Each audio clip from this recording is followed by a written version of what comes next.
iki dene cümle yazmışam, öz hayatımaqda nəğmə yazmışam. Sən olan yerini nəqarət eləmişəm, mən açan eşqə xəyanət eləmişəm.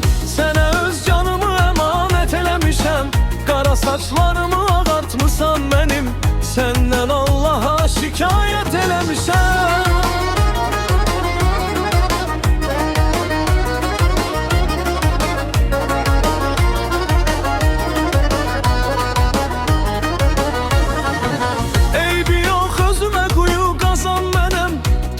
Bu çöllərdə azam mənəm, hələ bu mahnını da yazan mənəm.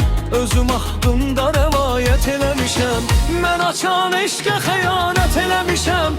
Sənə öz canımı əmanət eləmişəm, qara saçlarımı ağartmısan mənim, səni Allaha şikayət eləmişəm.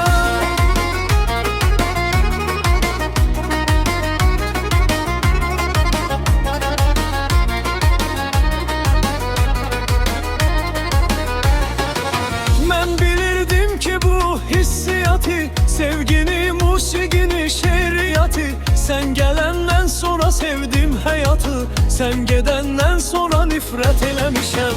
Mən açan eşqə xəyanət eləmişəm, sənə öz canımı əmanət eləmişəm. Qara saçlarımı ağartmısan mənim, səndən Allaha şikayət eləmişəm.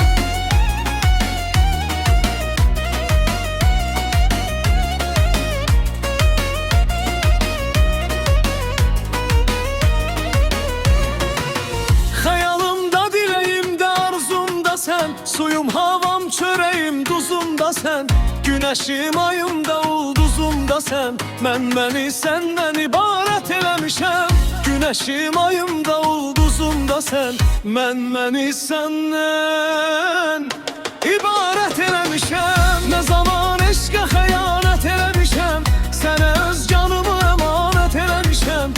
Qara saçlarımı ağartmısan mənim, səndən